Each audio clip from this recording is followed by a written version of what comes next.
580 से ज्यादा मार्क्स लेने वाले छात्रों के जो एग्जामिनेशन सेंटर हैं, हम ये मांग करते हैं कि उन एग्जामिनेशन सेंटर्स के साथ उनके नाम जारी किए जाएं। दूसरी हमारी मांग यह है कि जो 12वीं के बोर्ड के मार्क्स का मिलान नीट के टॉपर्स के साथ किया जाए। जिस जिस एग्जाम सेंटर पर औसत से ज्यादा हाई मार्क्स वाले परीक्षार्थी हैं, उनकी वीडियो रिकॉर्डिंग भी जारी की जाए ताकि पता चल सके। हम यह भी मांग करते हैं कि उन तमाम बच्चों की सूची भी सार्वजनिक की जाए जिन्होंने इस विंडो का लाभ उठाते हुए अपने सेंटर्स बदले। अक्सर हम लोग मानते भी हैं, जानते भी हैं कि डॉक्टर भगवान का दूसरा रूप होते हैं और एक स्वस्थ देश, एक स्वस्थ समाज, एक स्वस्थ परिवार, एक स्वस्थ व्यक्ति डॉक्टर ही बनाते हैं।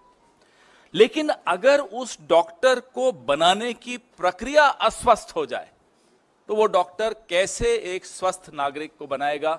मैं आंकड़े पीछे चलते रहेंगे, मैं साथ साथ बोलता रहूंगा ताकि आपको समझ में आए कि क्या हैं ये आंकड़े। नाम है नीट। कहीं से भी रिजल्ट देखने के बाद क्या आपको लगता है कि ये प्रक्रिया नीट है, ये प्रक्रिया साफ है, स्वस्थ है, स्वच्छ है? बिल्कुल नहीं लगता। अगर ये आप आंकड़े देखेंगे, 24 लाख बच्चों का भविष्य धूमिल हो रहा है, उस पर पानी फेर दिया गया है इस परीक्षा के माध्यम से। पहले क्या हुआ?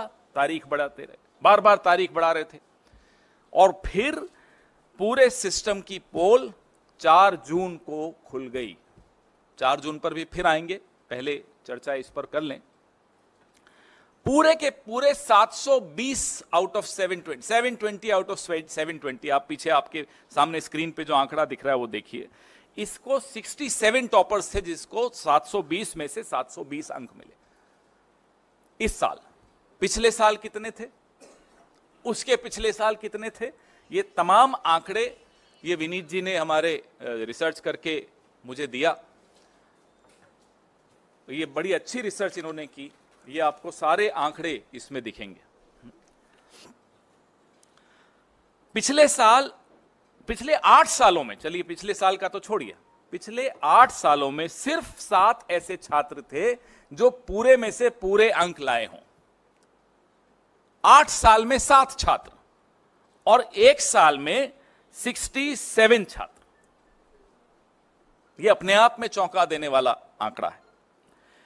शिक्षा मंत्री जी कोई जवाब नहीं। ये एक्स्ट्रा 2AB कहां से आया? प्रधानमंत्री की भाषा में अगर पूछें तो ये 2AB आया कहां से एक्स्ट्रा? उनको बड़ा शौक है इस तरह के इक्वेशन देने का। जयराम जी होते तो बड़ा मुस्कुराते इस बात को सुनकर, उनको भी बड़ा प्रिय लगता है ये उदाहरण। अब ये परीक्षा पे चर्चा से प्रेरणा मिली बच्चों को, ये तो हम मान नहीं सकते। परीक्षा पे चर्चा से हम में से किसी को कभी मिली है प्रेरणा प्रधानमंत्री से? लेकिन फिर घोटाला हुआ। ये कैसे साबित हुआ? बिहार में पुलिस ने पकड़ा, कई ऐसे लोगों को पकड़ा, आज वो हिरासत में हैं, जिन्होंने टेलीग्राम चैनल्स पे नीट के पेपर लीक किए थे। इसकी जांच में आगे क्या हुआ ये हमें नहीं मालूम। 13 आरोपी वहां गिरफ्तार हुए। वैसे ही गोधरा, गुजरात, बिहार भी का उदाहरण दे रहा हूं मैं आपको, अब गुजरात का भी उदाहरण दे रहा हूं। गोधरा में भी कोचिंग सेंटर्स के साथ मिलकर, एक पर्टिकुलर कोचिंग सेंटर था, उसके साथ मिलकर कैसे ये लीक हुआ। तो ये बिहार और गुजरात, ये एनडीए का गठबंधन क्या नीट डिजास्टर अलायंस हो गया है? एक उदाहरण बिहार से है, दूसरा उदाहरण गोधरा से है, प्रधानमंत्री जी की कर्मभूमि से है। इतना बड़ा घोटाला। कल माननीय सर्वोच्च न्यायालय ने सुनवाई की। एनटीए जो कि ये परीक्षा करवाता है, उसने लीपापोती की पूरी कोशिश की। क्या कहा?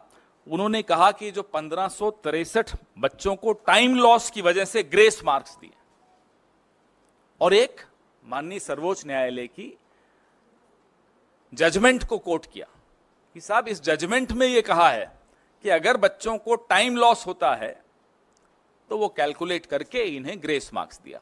उसी जजमेंट में यह स्पष्ट लिखा है कि इंजीनियरिंग और मेडिकल इसमें नहीं आते, इस कैटेगरी में नहीं आते, उनको इस तरह से टाइम लॉस के ग्रेस मार्क्स नहीं दी जा सकते। आप सोचिए कि जजमेंट तक को ट्विस्ट करके यह सरकार किस स्तर पर गिरकर लीपापोती कर सकती है, 24 लाख बच्चों के भविष्य को अंधेरे में डाल सकती है। यह हमने कल सुना और देखा। 4 जून को एक परीक्षार्थी और फेल हुआ था, 400 बोला, 240 लाया और 55 ग्रेस मार्क्स लेके सरकार बना के बैठा। वो 55 ग्रेस मार्क्स ही तो हैं। ये रिजल्ट 14 जून को आना था, इसको 4 जून को क्यों किया गया?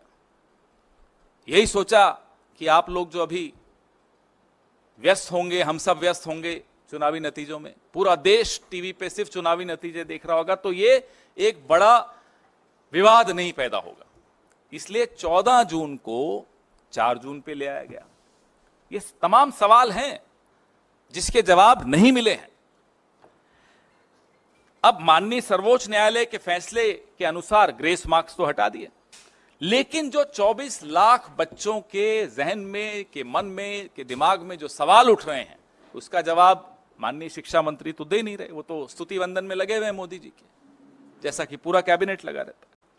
580 से ज्यादा मार्क्स लेने वाले छात्रों के जो एग्जामिनेशन सेंटर हैं, हम ये मांग करते हैं कि उन एग्जामिनेशन सेंटर्स के साथ उनके नाम जारी किए जाएं, वो बहुत आवश्यक है।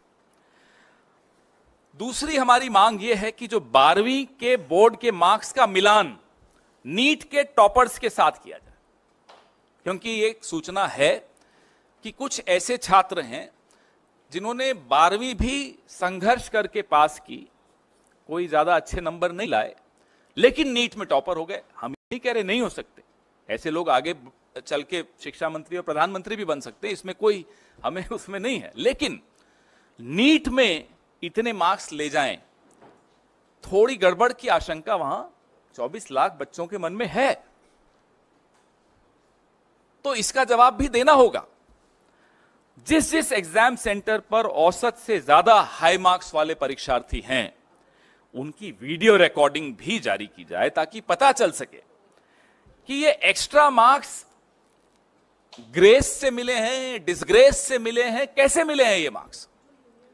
तो इसकी वीडियो रिकॉर्डिंग भी सामने आए। थोड़ा आवाज प्लीज। इसकी वीडियो रिकॉर्डिंग भी सामने आनी चाहिए।